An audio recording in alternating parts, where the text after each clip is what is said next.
2부가 시작됐습니다. 2부에도 또 들어주셔서 감사합니다. 10시 5분이죠. 경제상식 퀴즈 정답부터 알려드릴까요? 저희가 항상 1부 때 오프닝 직후에 경제상식 퀴즈 내드리고 있는데 오늘 경제상식 퀴즈 정답은 육아휴직입니다. 육아휴직을 쓸 수 있는 시간도 기간도 더 늘리고 그때 받을 수 있는 급여도 높이겠다. 정부의 정책이라는 건데요. 많은 분들이 뭐 이렇게 잘하는 정책이라는 반응도 있는데 이게 다 그림의 떡이라는 반응들도 좀 있으시네요. 7400님, 저는 자영업자라서 육아휴직을 와이프에게 육아를 독박으로 맡겼었네요. 라고 또 이야기를 해주셨고, 김정수님도 자영업은 꿈도 못 꾸는 일이네요. 8297님, 요즘 아이들 키우는 게 혼자만으로는 힘든 게 사실이죠. 저는 딸이 친정 가까이로 집을 옮겼습니다. 라고 이야기도 해주셨고요. 4592님, 애들 넷을 키우면서 한 번도 와이프도 저도 육아휴직을 사용하지 못했네요. 둘 다 작은 회사에 다니다 보니까요. 유유. 아이 넷을 키우시면서 맞벌이를 하신 거예요. 육아휴직을 한 번도 못 쓰시고. 정말 대단하십니다. 응원합니다. 힘내십시오. 반대로 박진범님, 육아휴직 중인 16개월 차 아이 아빠입니다. 새벽에 와이프 출근을 돕고 방금 아이를 어린이집 등원시키고 정답 제출합니다. 다른 분들도 많이 쓸 수 있는 환경이 되었으면 좋겠네요. 라고 보내주셨고요. 6270님도 육아휴직 5개월째인 남성입니다. 15개월 아이를 보면서 성공예감 이대호입니다를 아침마다 듣고 있습니다. 이렇게 보내주셨습니다. 6270님, 박진범님 같은 분들이 우리가 이제 부러운 게 아니라 이게 당연한 일이 돼야 될 텐데 반대로 또 중소기업 입장에서 보면은 저도 스타트업을 운영하는 사람 입장에서 보면은 이 대체 인력이 있느냐, 일자리를 어떻게 할 거냐, 그 업무를 어떻게 할 거냐, 현실적인 또 고민이 있는 게 사실입니다. 그래서 육아휴직 기간을 늘려주는 것뿐만이 아니라 그 회사에게는 어떻게 대체 인력을 마련해 줄 건지, 회사는 또 어떻게 지원을 해줄 건지도 좀 함께 정책이 보강이 됐으면 좋겠습니다. 오늘 코스피, 코스닥 좀 엇갈리고 있는데요. 코스피는 0.2% 오른 2,568포인트, 코스닥은 0.2% 내린 912포인트 가리키고 있고요. 반도체 관련주들이 오늘 상대적으로 강세를 보이고 있습니다. 그리고 환율은 1,320원, 최근에는 비교적 큰 변동은 없는 흐름들 나타내고 있습니다. 오늘 삼성전자가 개장 초에 한때 2% 이상 오르기도 했었고요. 반도체 관련주가 최근에는 좀 힘을 내고 있네요. 여러 가지 좀 여쭤볼 게 많죠. 신한투자증권 강북금융센터 곽상준 지점장에게 도움 말씀 구해보겠습니다. 어서 오세요. 네, 안녕하세요. 증시각도의 곽상준입니다. 안녕하세요. 네. 곽상준 지점장님은 육아휴직 혹시 써보셨어요? 저는 옛날 사람입니다. 예. 네. 제도가 만들어지기 전. 네, 아주 마초적으로 살았죠. 주변에 혹시 직원들은요? 직원들은 요즘에 육아휴직 몇 년 전부터 해서 점차 많이 쓰고 있습니다. 여기서 이제 많이 쓰고 있다는 건 남자들이 과거보다 좀 많이 쓰고 있습니다. 네. 역시 대기업이라서 네. 가능한 이야기 같습니다. 근데 사실은 애를 놓으려면은 참 여러 가지가 복합적인 것 같아요. 일단 첫 번째 2개가 필요한 것 같아요. 네. 돈과 여유. 그게 있어야 애를 키울 수 있지. 근데 돈만 있어도 안 되고 여유만 있어도 안 되는 거죠. 그러니까 그렇죠. 여기서 돈과 여유라는 거는 결국은 아파트를 큰 빚 없이 살 수 있느냐. 그다음에 회사 다니고도 여유 시간이 상당히 많으냐. 이게 아이를 키우는 핵심인데 이 2가지를 확보해 주지 못하면 육아 정책을 많이 한다고 해도 쉽게 아이를 놓기는 쉽지 않을 것 같다. 이런 생각이 듭니다. 육아휴직을 쓸 수 없을 정도로 옛날 분인데 아이를 놓는다라고 표현을 하시는 거 보니까 옛날 분이 확실한 것 같습니다. 아이를 놓는다. 오랜만에 듣는 친숙한 표현입니다. 오늘 증시 상황이 그래도 코스피는 강보합, 코스닥은 약보합이고 지난주 금요일에 삼성전자 6% 이상 급등을 했어요. 급등했죠. 네. 어떤 배경이 있었던 걸까요? 일단 제일 큰 뉴스는 이제 HBM을 삼성전자도 엔비디아에 납품할 것이다라는 보도가 나왔고요. 그리고 또 이제 D램이나 낸드 가격도 회복이 되지 않겠느냐, 이 2가지 같이 결합됐고 오늘도 똑같습니다. 삼성전자는 오르는데 하이닉스가 떨어지는 걸로 봐서는 HBM에 대한 기대감이 조금 더 크게 작동되고 있다 이렇게 볼 수 있습니다. HBM이 뭔지 설명을 드릴까요? 네. HBM이 고대역 메모리 이렇게 얘기를 하는데 광대역 메모리 쉽게 얘기하면 우리가 쓰는 D램이라는 게 있습니다. 컴퓨터에도 쓰고 뭐 모바일 폰에도 쓰고 각종 그 전자기기에 다 쓰는 D램이 있어요. 저장 장치죠. 낸드 말고 그냥 기억 장치 말고 옆에서 CPU를 돕는 저장 장치입니다. 네. D램 있는데 이 D램을 GPU 칩셋 그러니까 요즘 뭐 AI에 주로 쓰는 GPU에 옆에서 달아서 써야 되는데 이게 공간적 한계가 있는 거예요. 그러니까 D램을 이 공간이 크면 바닥 평수가 크면 여러 개를 이렇게 박아가지고 그냥 가면 그게 제일 싼데 공간적으로 한계가 있다 보니 그러니까 서버 PC라는 거는 쉽게 얘기하기엔 큰 네모 판때기 사절지 같은 판때기예요. 그러니까 그 안에다 모든 걸 다 넣어야 되거든요. 그러니까 D램을 패스트리 쌓듯이 적층을 합니다. 그래서 뭐 12단, 15단 이렇게 적층을 해요. 그래서 이 적층을 하는 거는 그럼 뭘로 하느냐? 새로운 기술이냐? 아니 그냥 D램을 갖다가 잘 붙이는 거예요. 이게 반도체 공정상에 굉장히 중요한 얘기입니다. 옛날에는 반도체를 하면 우리가 동그란 실리콘 웨이퍼에다 그림을 잘 그려서 미세하게 그려서 그거를 잘라서 썼습니다. 그래서 중요한 그 웨이퍼의 그림을 그리는 걸 전공정이라고 하고 이게 정말로 중요했거든요. 그런데 이 미세화가 좀 한계에 도달했어요. 왜냐하면 한 단계 낮추는데 돈이 너무 많이 드는 거예요. 실제로 3나노에서 만약 2나노를 간다 이렇게 하면 50조 원 이상이 들 거라는 거죠. 이건 문제가 뭐냐면 갔는데 제대로 안 됐어. 그럼 그 회사 망하는 거예요. 세계 어떤 회사도 시청거릴 수밖에 없는 상황이거든요. 그 어떤 대기업이라 할지라도. 그러니까 이거 굉장히 어렵습니다. 그러다 보니까 이게 어떻게 되냐면 이건 이제는 안 되겠다. 더 이상 미세 공정은 힘드니 요거를 그 여러 개 하고 붙여서 쓰자. 이렇게 되는 거예요. 그러니까 기판 위에다가 여러 개를 붙이는 개념이 발달했고 그리고 그 붙인 칩들끼리 서로 교통이 잘 돼야 돼요. 서로 통신이 빠르게 돼야 되는 그런 게 이제 중요해진 거고 이게 바로 일컬어 후공정이라고 합니다. 이 후공정이 굉장히 중요해졌는데 이 HBM은 그 사이에 이 D램을 같은 단위 면적에서 더 큰 폭의 메모리를 지원을 해줘야 되기 때문에 생긴 개념이고 이거를 오래전부터 하이닉스가 먼저 했습니다. 그래서 실제로 엔비디아의 최근에 GPU 칩셋은 다 하이닉스 거가 사용이 되어졌었는데 사실은 삼성전자 입장에서는 뭐 그냥 D램 쓰면 되지 하는 개념으로 HBM 준비를 안 했던 거예요. 그래가지고 사실 이런 시대가 열릴 줄 몰랐어요. GPU AI의 GPU 칩셋이 이렇게 많이 장착되는 시대가 될 줄 모르다가 이제 뒤늦게 준비를 한 겁니다. 근데 이제 이게 본격적으로 출하가 될 것이고 엔비디아한테도 다시 출하가 될 것이다. 근데 엔비디아는 GPU 칩셋의 90%를 점령하고 있는 압도적인 점유율의 회사예요. 그러니까 여기에 납품하는지 여부가 굉장히 중요한데 그 뉴스로 삼성전자처럼 큰 회사도 이제 움직이는데 하나 주의할 게 있습니다. HBM을 만들어서 소위 말해서 그 납품할 회사한테다가 품질 좋네요 하고 이걸 우리가 퀄러티 테스트라고 해요. 짧게 그냥 퀄 받았냐 막 이렇게 표현을 하는데 이걸 통과했다고 해도 만드는 회사 입장에서 얼마가 남는지는 양산을 했을 때의 완성도, 즉 수율이라고 표현하는 불량품과 양품의 그 비율. 이게 중요합니다. 그러니까 아마도 90%가 훌쩍 넘어야 할 거예요. 이 부분은 아직 검증 안 됐습니다. 그래서 삼성전자가 좋긴 좋은데 이 부분이 검증이 안 됐으니 실제로 이 검증이 되는 것까지는 내년 초까지 한번 봐야 되지 않을까 하는 생각을 가지고 있습니다. 그리고 전반적으로 그런 AI 반도체를 지원하기 위한 고대역폭 메모리, HBM 메모리뿐만이 아니라 일반 D램도 조금 회복될 수 있다라는 기대감이 좀 있는 걸까요? 네, 지금 그 모건 스탠리에서 계속 그 얘기를 하고 있고 실제로 보면 낸드에서는 가격 하락폭이 조금 멈추는 흐름들을 보여줍니다. 그래서 사실은 낸드와 그냥 하드 디스크를 주로 만드는 그 메모리 주력 업체가 미국의 웨스턴 디지털이라고 있어요. 옛날에 우리 찌직찌직 소리 나는 그 하드 디스크 드라이브. 그거를 만들던 회사인데 이 회사 주가가 52주 신고가를 기록을 했습니다. 그 배경에는 이제 앞으로 9월 달부터는 상당히 큰 폭으로 반등을 할 것이다. 그러면서 모건 스탠리 같은 경우는 두 자릿수로 상승할 것이다. 이렇게 얘기합니다. 그래서 한번 한국의 8월 달 수출입을 한번 살펴봤는데요.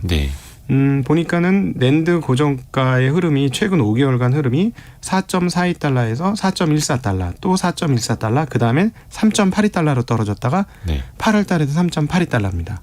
이제 단계적으로 떨어졌다가 이제 이게 멈추지 않느냐 그 여부 지금 그 기로에 서 있고요. 디램 가격은 조금 다르게 계속 꾸준히 내리고 있어요. 최근 3개월 보면 1.81, 1.40, 1.30. 폭은 좀 줄어듭니다. 떨어지는 폭은.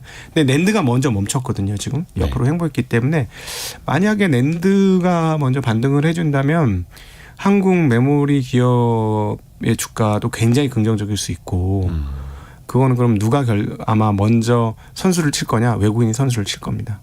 당연히 그럴 수밖에 없을 거고요.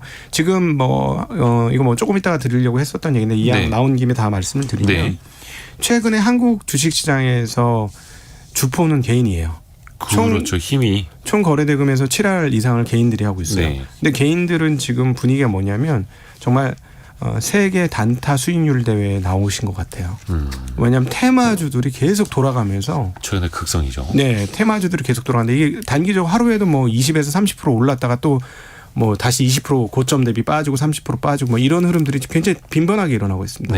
그러니까 개인들이 주력인 시장에서는 이런 흐름들이 계속 나타날 것 같고요. 그렇다면 이제 삼성전자 같은 대기업의 어떤 추세적 흐름은 결국은 지금 한국 기관 투자자는 패시브 자금밖에 없어서 능동형 투자를 잘 못합니다. 그래서 아마 외국인들의 여부일 거고요. 지난 주말에 사실 삼성전자 그렇게 주가 크게 오른 데는 외국인들의 강력한 매수가 있었습니다. 한 700만 주? 네, 엄청난 매수가 있었습니다.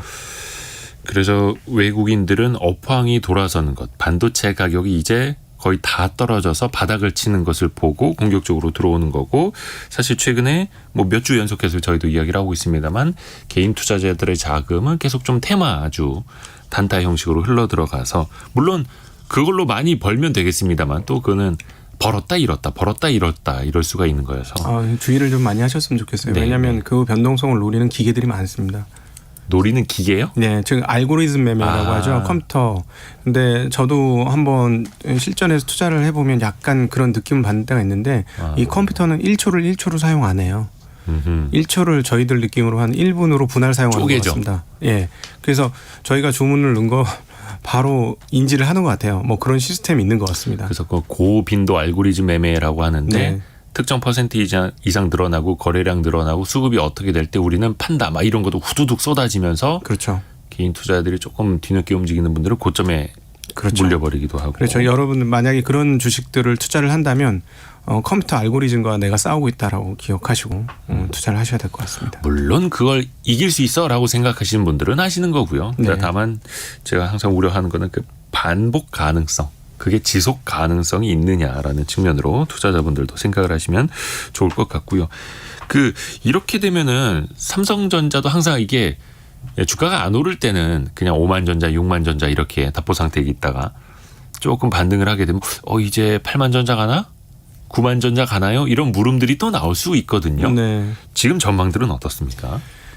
결국 9월 달 수출입으로 결정이 날 것 같습니다. 9월 수출 데이터? 네, 9월 수출 데이터로 뭐 딱 보시면 그게 이제 사실 올해 상반기만 해도 하반기부터 반도체 경기 풀릴 거라고 봤습니다. 근데 벌써 이제 9월이잖아요. 늦어지고 있죠. 사실 8월까지 제대로 풀리지 않은 겁니다. 아까도 가격을 보여드렸습니다. 가격은 계속해서 조금씩은 하락폭은 둔화되고 있지만 하락하고 있는 거니까 그러니까 이번 9월 달에 과연 수출입이 반도체 쪽에서 얼마나 과거 대비 많이 올라오고 그다음에 정말 플러스권역까지 제대로 올라올 것인지 여부. 그러니까 제대로 된 큰 흑자 뭐 이런 규모를 만들어낼 수 있을지 이게 핵심인데요. 그러려면 이제 몇 가지 요소가 필요한데 기존에 뭐 AI는 뭐 톤이 비슷할 것이고 중국이 되게 중요해 보입니다. 결국 중국. 근데 9월 달에 조금 희망적인 거 하나는 있어요. 반도체만 따로 떼놓고 보면 8월 달은 대체적으로 반도체 수출이 좀 부진하고 9월부터는 좀 회복되는 계절성을 좀 가지고 있습니다. 근데 생각을 해보시면 이렇게 계절성 파악하실 수 있는데 휴대폰의 신제품이 언제 많이 나오는지 보시면 돼요. 휴대전화 신제품이요? 네, 신제품이. 그게 보통 미국의 추수감사절하고 크리스마스 이전에 나옵니다. 왜냐하면 미국에서는 그게 최대 명절이고 서로 선물 주고받기 제일 좋은 때고 사실 새로운 그 주머니에 돈 좀 생기니까 새로운 상품 사고 싶을 때고 우리나라 설날하고 비슷한 거죠. 딱 지금부터 연말까지네요. 예, 그렇습니다. 그래서 지금부터 9월 12일 날 아이폰 신제품이 아마 출시될 걸로 보여지고요. 얼마 안 남았죠. 네.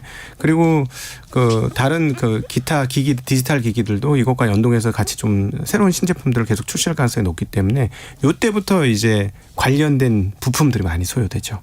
예. 원래 정확하게는 제가 이제 실제로 전화를 해보면 2차 밴더 정도 정도. 그러니까는 애플이 주문을 내고 그 밑에 정도 수준 되는 그 2차 벤더들은 6월 말에서 7월 달부터 매출이 조금씩 나오기 시작해요. 조금씩 나오기 시작해서 사실은 8월 달부터 본격적으로 매출이 나고요. 계속 이제 그 뒤로 갈수록 점점 커지는 거죠. 그래서 아이폰의 매출이나 이런 규모가 제대로 나오게 된다면 9월, 10월, 11월 계속 부품 매출이 나오게 됩니다. 근데 어쨌든 메모리 같은 경우는 9월 달부터 그런 흐름들이 이제 포착될 가능성이 있는 상황이고요. 그다음에 이제 중국이 엄청난 부양책을 하고 있는데 중국이 중요한 이유는 사실 휴대폰 인도에서 만든다고 하지만 거의 대부분 여전히 아이폰도 중국에서 만들어요. 그러니까 모든 폰들을 중국에서 많이 만들기 때문에 중국 쪽에서의 수입, 특별히 반도체 수입이 굉장히 중요하다.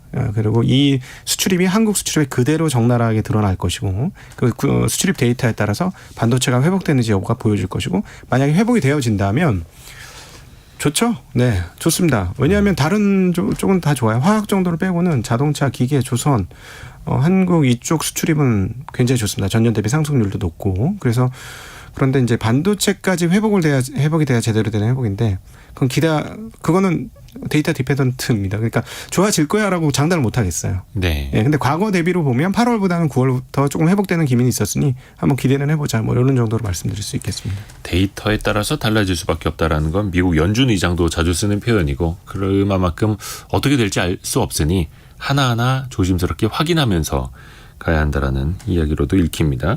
뭐 중국 쪽 이야기는 잠시 후에 더 한번 좀 여쭤보도록 하겠고요. 이제 9월이어서 그런데 물론 이제 9월의 첫 거래일은 뭐 상당히 좋았긴 했습니다만 이쯤 되면 항상 나오는 이야기, 늘 반복되는 이야기이긴 한데 역대 9월 금융시장이 좀 좋지가 않은 적이 많았다. 네. 좋지 않았다. 또 9월에는 좀 주식을 팔고 쉬어야 되는 시기 아니냐 이런 이야기들이 좀 기계적으로는 항상 나오더라고요. 네. 이게 이제 일단은 올해 같은 경우는 더 강렬할 것 같은데 작년도의 추억이 아주 심하죠. 우리 지난번 그 8월 말에 있었던 잭슨홀 연설 이후 시장이 다 힘을 못 썼지 않습니까? 얻어맞았었죠. 네. 속된 말로 그렇게도 표현을 합니다만. 네. 근데 작년도 잭슨홀 연설 이후 상황을 보면 9월, 10월 달은 거의 재앙이었어요.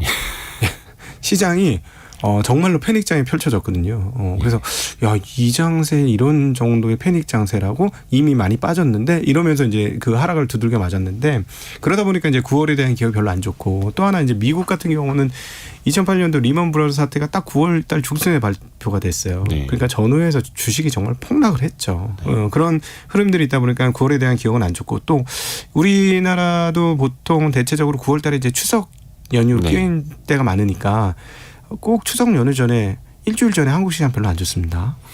네. 조금 그 돈을 좀 찾아가려는 수요들이 그렇죠. 좀 있죠. 네, 그러니까 아무래도 추석 전에 그 유동성 확보를 좀 해야 되니까 그 부분이 좀 주식시장에서 이루어지는 경향성이 좀 있는 것 같고요.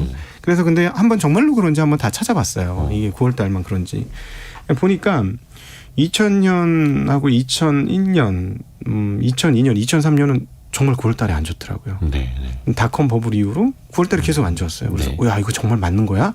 하고 계속 펼쳐져서 한국 시장을 찾아봤더니 9월 2004년, 2005년은 전혀 안 그랬습니다.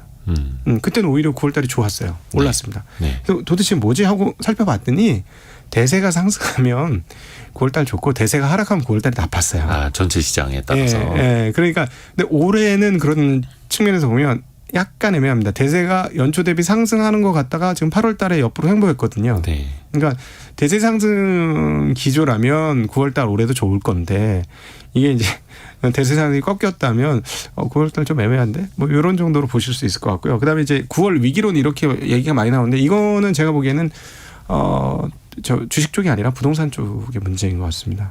네. 9월 위기론 나오는 건 주식보다는 부동산. 네.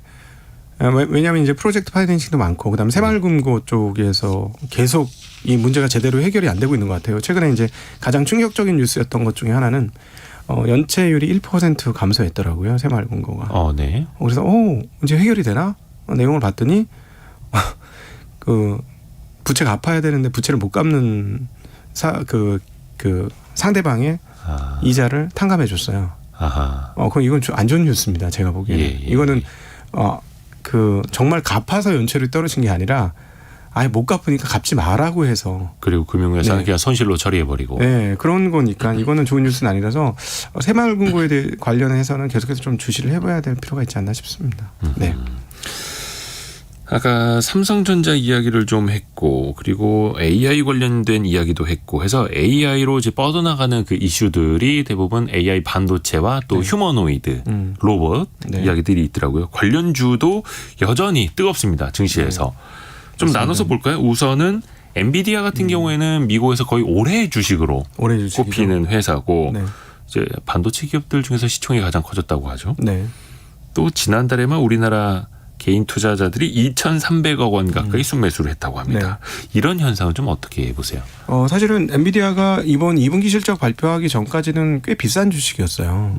근데 이제 비싸게 된 이유는 1분기 실적 발표할 때 젠슨 왕 엔비디아 대표가 우리 뭐 AID 지금 폭발적으로 수요가 오고 있어. 우리 매출 55% 증가할 거야. 그러니까 당연히 흥분하죠. 투자자들이. 그러면서 주가가 많이 올랐습니다.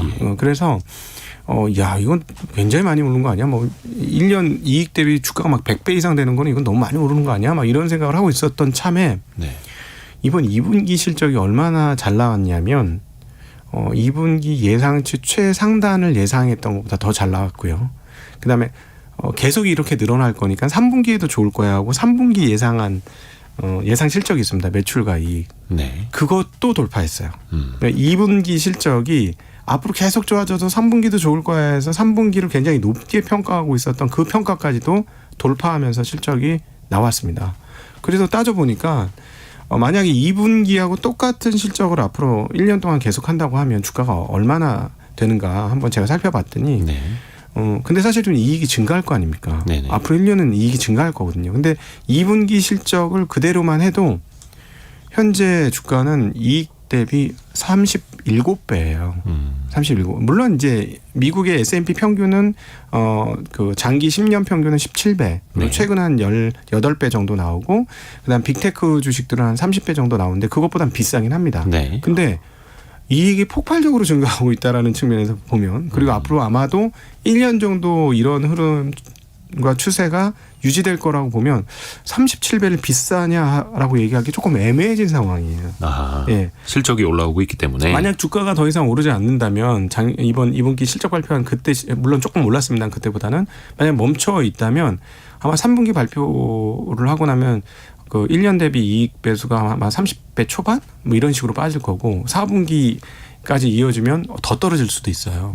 그러니까 이런 회사를 싸다고 보기 그러니까 비싸다고 말하기가 옛날엔 쉬웠는데 지금 비싸다고 말하기가 조금 애매해졌고 도대체 언제까지 이익 증가가 계속될 거냐에 따라서 주가가 조금 더 위쪽 공간이 열려 있다 이렇게 볼 수 있죠. 그러다 보니까 한국 개인들이 워낙 또 똑똑하지 않습니까? 스마트하고 그러다 보니까 이쪽에 투자를 좀 더 많이 한 것 같다 이렇게 보여집니다.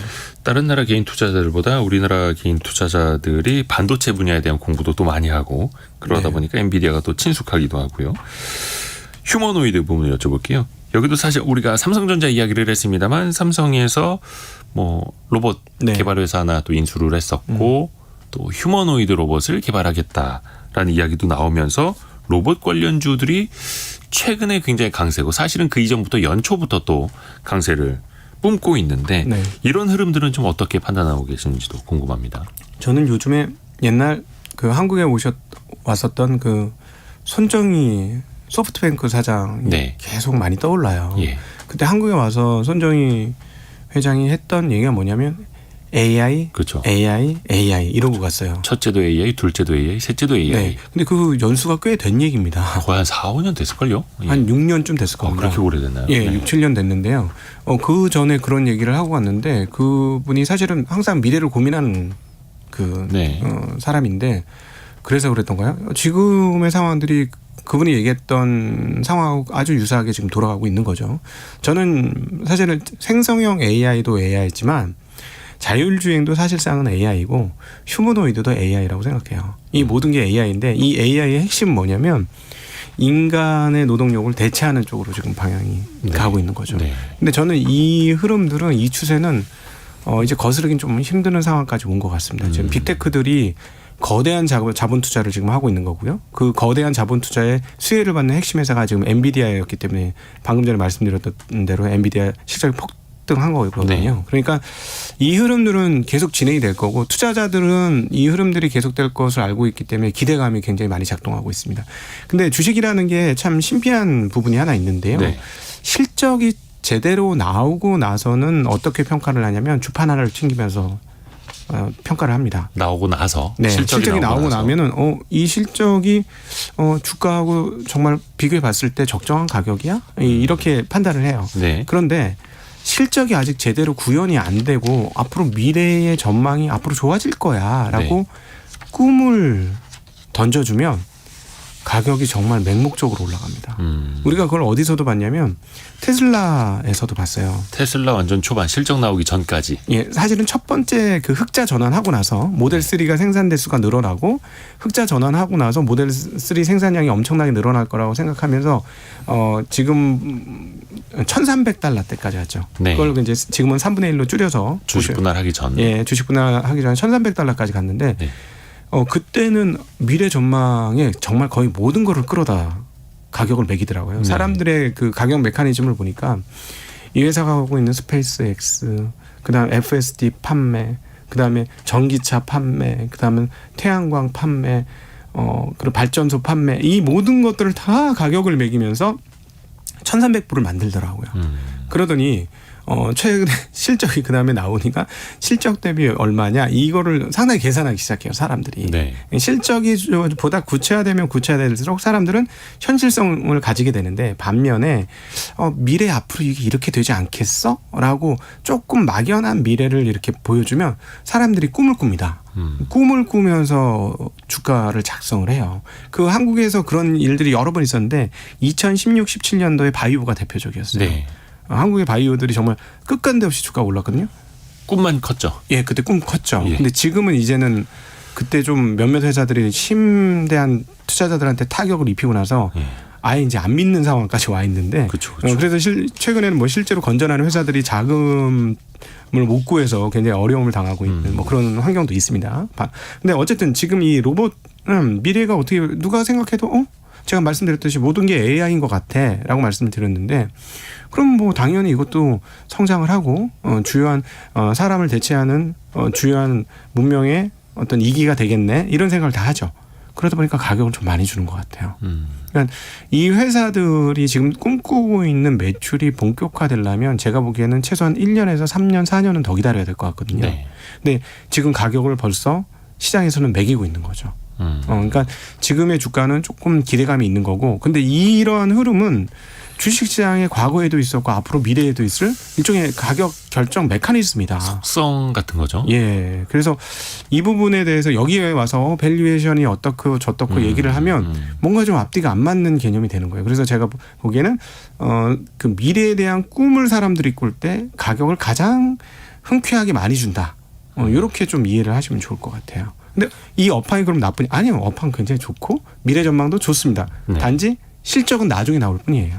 그렇게 이해하시면 될 것 같습니다.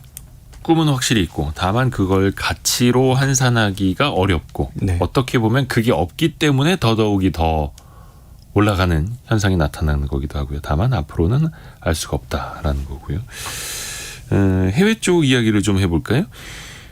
지난주에 계속해서 큰 화두가 미국의 고용 지표였습니다. 고용 네. 지표.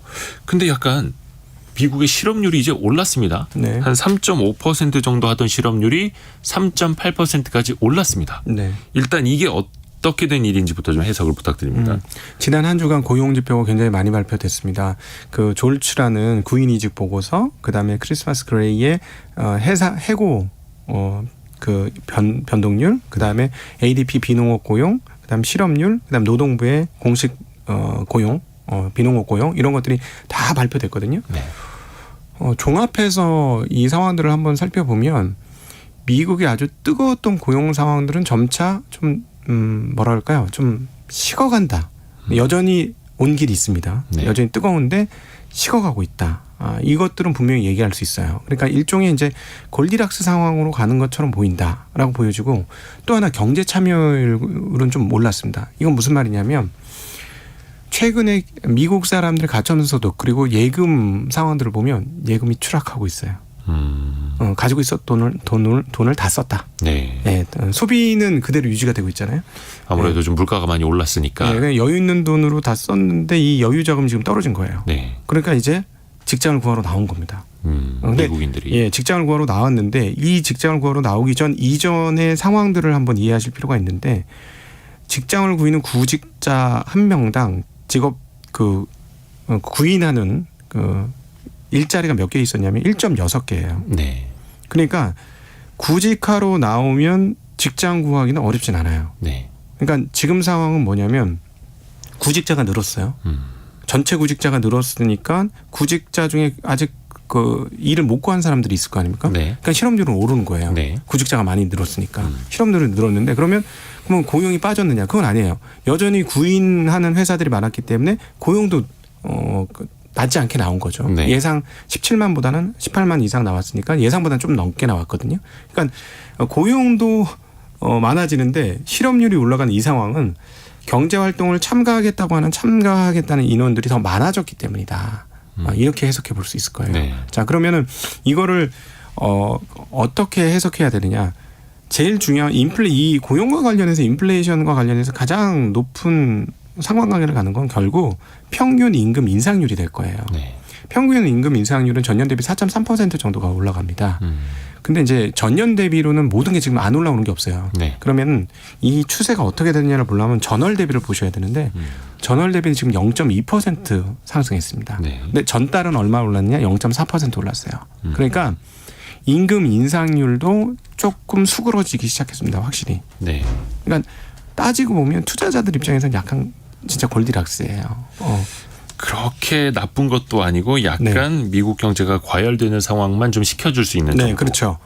경제가 나쁘진 않은데 과열은 시켜지는 이 상황. 이게 네. 좋은 거거든요. 네. 이게 소위 말하는 연착륙이에요. 예. 연착륙 또는 노랜딩 이런 것들이 바로 이런 상황인데 그런 상황들을 흘러갔으니까 시장은 당연히 긍정적으로 반응할 수 있어요. 근데 지난 주말에 깜짝 놀랍게도 금리가 갑자기 막판에 팍 튀고 달러 가격도 팍 튀는 그런 일이 벌어졌습니다. 네. 근데 그건 왜 그랬느냐?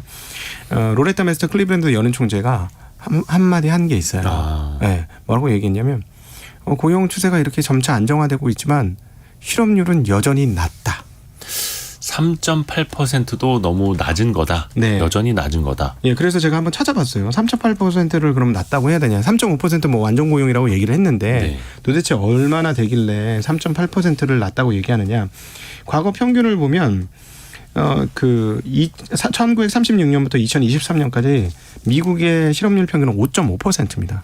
그러면 3.8%면은 평균보다 꽤 낮은 거죠. 예. 1.7% 정도가 낮는가요? 네, 그러니까 평균 실업률이 과거에는 네. 5.5%였다. 예, 5.5%였으니까 꽤 낮은 거고. 예. 자, 그러면 한번 살펴보니까 과거 가장 그러면 실업률이 높았을 때 언젠가 봤더니 바로 코로나 터지고 바로 직후예요. 네. 4월 달에 14.7%. 그리고 최저로 낮았던 실업률은 53년도에 2.5%. 이렇게 있습니다.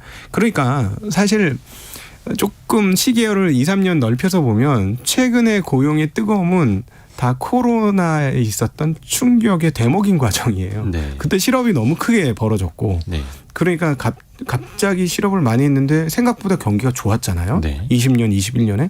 그러니까 갑자기 고용을 다 하려고 하니까 잘린 사람들이 나 그냥 이 돈 받느니 그냥 집에 있을래 하면서 안 돌아온 게 있고 네. 그다음에 또 하나 이제 미국 고용의 특징을 보면 코로나 발생하기 전부터 고용률이 상당히 올라갑니다. 바로 그 이전 대통령이었던 트럼프가 했던 이민법. 네. 이민법 영향으로 고용률이 상당히 올라가요. 그런 흐름들이 있었던 참에 코로나까지 벌어지고 나니까 지금의 이런 강력한 고용이 지금 미국에서 나타난 것이다. 이렇게 정리해 볼 수 있을 것 같아요. 그런데 그러니까 클리브랜드 연준 총재가 이 얘기를 딱 하니까 네. 어떤 생각을 그러면 시장이 한 것이냐. 네. 전 이렇게 봅니다. 사람들이 아주 장기적인 측면에서 본능적으로 뉴노멀이 끝났다 이런 생각을 하는 것 같아요. 여기서 뉴노멀은 뭐냐면 네. 2008년도 리만 사태 이후에 연준이 돈 풀고 막 이러면서 나타난 현상인데 바로 저물가, 저금리, 저성장. 네. 그래서 이게 굉장히 오랜 기간 갔습니다. 기억나실 거예요. 2008년 이후로 금리가 기준금리가 3% 간 적이 없습니다. 그러니까 굉장히 낮게 유지가 됐잖아요. 금리가. 그러니까 이게 항상 이게 새로운 정상이다라고 생각을 했었는데 아마 클리브랜드 연은 총재의 발언에 의해서 사람들이 자각을 하게 된 것 같아요. 지금 물가 수준도 그렇게 낮은 건 아니고 그다음에 고용도 굉장히 탄탄한 상황이니 앞으로 금리는 어떻게 될까라는 생각을 해봤을 때 과거보다는 꽤나 높게 금리가 형성돼서 유지될 수 있을 것이다. 이 생각을 한다는 거죠. 그러니까 과거의 올드 노멀로 간다는 거예요. 그래서 이 측면에서 한국 분들도 꼭 기억을 하셔야 될 것 같은데 지난번 우리 한국의 금통위에서 한국은행 총재인 이창용 총재가 이야기를 이 부분에 대해서 구체적으로 했습니다. 네. 과거에 저금리가 있었기 때문에 과거 저금리로 회귀될 거라고 생각하고 투자를 하시는 분들이 있는데 좀 조심하셔야 할 거다. 이렇게 얘기했어요. 금리가 과거처럼 낮아지지 않을 거다. 예. 이 얘기거든요. 그래서 이 부분은 그 한국에서 무언가를 그 레버리지를 사용하시려고 생각하시는 분들은 꼭 좀 기억을 하셨으면 좋겠어요. 과거처럼 금리가 뭐 2%, 3% 이렇게까지 내려가기가 만만치 않을 것이다. 예. 그리고 지금과 같은 상황이 한동안 더 이어질 수도 있으니 과거처럼 빠르게 금리를 다시 옛날만큼 내려놓기도 쉽지가 않은 상황. 좀 더 이어질 것이다. 그리고 아까 좀 뒷부분에 다루기로 했던 중국 쪽 이야기를 좀 해보겠습니다.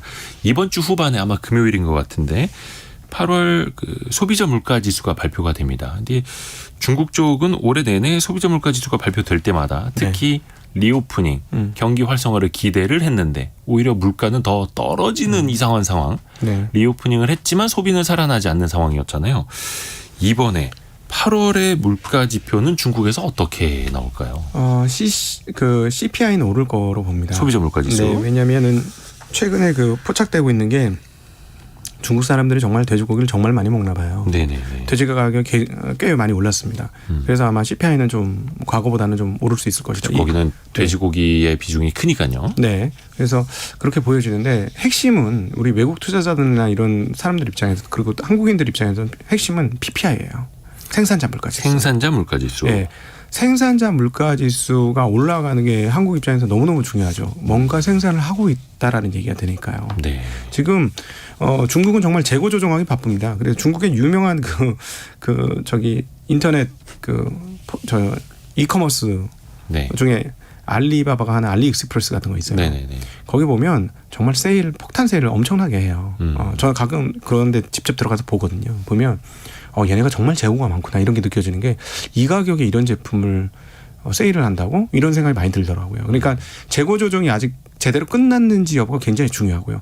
재고 조정이 끝났다면 다시 생산자들이 물건을 만들기 시작할 겁니다. 물건을 제대로 만들기 시작하면 생산자 물가지수가 당연히 올라올 것이고요. 네. 이 부분이 세계 경제에서도 중요하고 한국 경제에서도 너무나 중요하죠. 왜냐하면 물건을 만들어야 거기에 낀 부품인 반도체를 사든가 말든가 이런 것들이 결정되기 때문에 그래서 이제 이번에 나올 PPI가 과연 과거 대비 어느 정도 올랐고 플러스까지 오를 수 있는지 여부, 그 도대체 언제 플러스가 될지가 언제쯤 전망될지 여부, 뭐 이런 게 너무너무 중요합니다. 한국의 입장에서는. 아무리 우리가 블록화하면서 중국하고 따로 논다고 해도 이번 8월까지 수출입 내용들 다 살펴보면 자동차 좋고 기계 좋고 조선 좋고 다 좋았지만 그럼에도 불구하고 겨우 적자에서 벗어나는 정도 수준은 결국 반도체 안 된 거고 반도체는 결국 최고의 수요처였던 중국에서의 그 수입 감소가 가장 큰 영향이었기 때문에 이 중국의 PPI는 한국에도 굉장히 중요하다 이렇게 말씀드릴 수 있겠어요. 중국의 생산자 물가 지수도 유념해서 봐야 된다. 시간이 거의 다 됐는데 하여튼 나머지는 다음 주에도 한 번 더 여쭤보도록 하겠습니다. 미국, 중국도 걸쳐서 우리나라 반도체 또 AI, 로봇주까지 다양하게 살펴보니 시간이 후딱 지나갔습니다. 신한투자증권 강북금융센터의 곽상준 지점장과 함께했습니다. 오늘도 도움 말씀 고맙습니다. 네, 감사합니다. 감사합니다. 라디오 정보센터 가서 뉴스 한번 정리해 보시죠. 서울 서희초등학교 4만 교사의 49제인 오늘 전국 곳곳에서 추모 행사가 진행됩니다. 교육부는 교사들이 집단 행동을 할 경우 법에 따라 엄정 대응한다는 입장입니다. 추경호 부총리 겸 기획재정부 장관은 4분기 중에는 수출이 플러스 전환될 것으로 기대된다고 밝혔습니다. 관세청에 따르면 올해 들어 7월까지 립스틱 등 입술 화장품 수출이 1년 전 같은 기간보다 63% 넘게 증가했습니다. 수서 고속철도 SRT 운영사 SR은 내일부터 4일 동안 추석 귀성길 SRT 승차권 예매를 시작한다고 밝혔습니다. 지금까지 라디오 정보센터 뉴스 정한나였습니다. 자, 청취자 여러분께서 보내주시는 질문에 저희가 성실하게 답을 해드리는 시간이죠. 애프터 서비스로 갑니다. 애프터 서비스 오늘은 곽지현 리포터와 함께합니다. 안녕하세요. 네, 안녕하세요. 자, 질문 받아볼까요? 네, 오늘 첫 번째 질문 5338번님 온누리 상품권 어떻게 사는지 설명해 주세요. 라고 문자 보내셨습니다.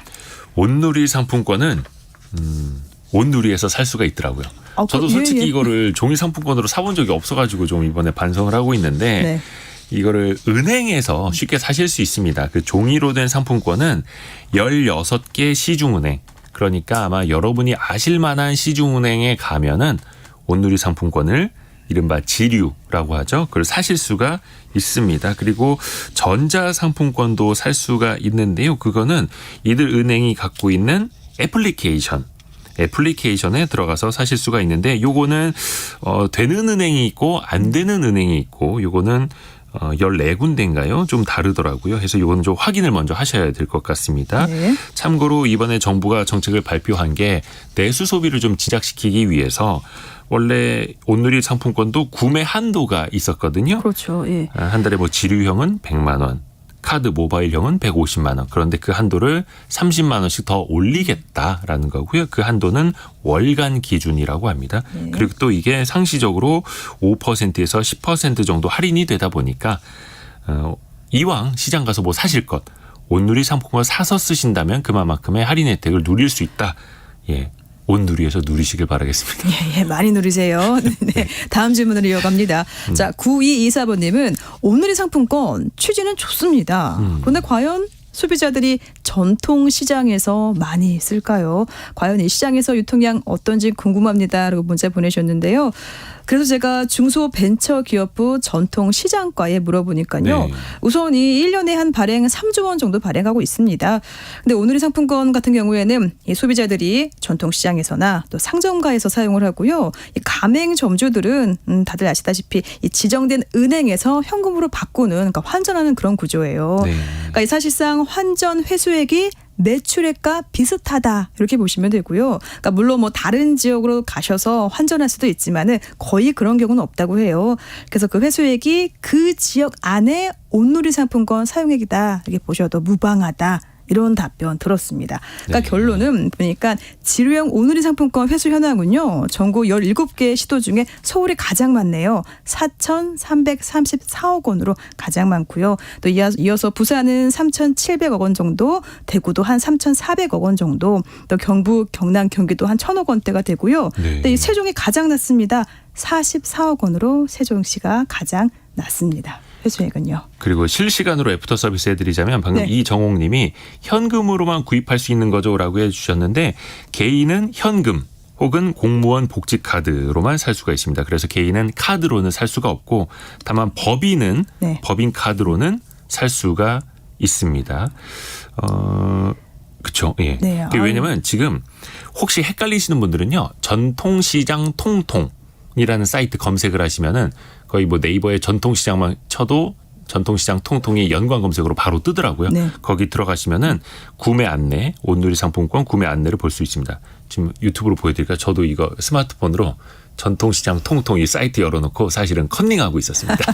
아유, 도움 말씀 고맙습니다. 이 안에 예. 보면은 자세히 나와 있습니다. 네. 다음 질문은요. 네, 3982번님은 우리나라 가계빚도 재산으로 보고 있는데 그렇다면 은행 이자 그리고 매달 내는 보험료는 아니 왜 현금 영수증 발행해주지 않을까요? 아, 내가 은행에 내는 이자랑 보험료는 왜 현금 영수증을 발행해주지 않느냐. 이미 전산으로 다 관리가 되어 있기 때문입니다. 사실 은행에 가서 이자를 현금으로 몇십만 원 찾아가서 이렇게 은행에 내시는 분들은 안 계시죠. 그렇죠. 보험료도 거의 자동이체가 되어 있기 때문에 이거를 내가 현금으로 찾아가서 내시지는 않을 텐데 그거는 곧 전산으로 이미 다 관리가 되고 있다라는 겁니다. 사실 현금 영수증 제도를 만든 그 취지가 세무 행정을 좀 투명하게 하기 위해서 국민들의 현금 흐름을 파악하기 위한 거였죠. 그렇죠. 사람들이 현금 영수증으로 해서 좀 탈세하는 것 아니야? 그래서 현금 영수증을 많이 끊으시면은 소득공제 혜택을 드립니다. 이렇게 해서 사람들에게 사용을 유도했던 건데 네. 이제는 어느 정도 좀 정책 목표가 달성이 돼서 현금 영수증에 대한 세제 지원을 좀 줄이고 있는 흐름이기도 하고요. 그리고 또 한편에서는 이미 전산으로 다 관리가 되고 있는 거는 따로 현금 영수증을 발행할 필요도 없다라는 겁니다. 네, 알겠습니다.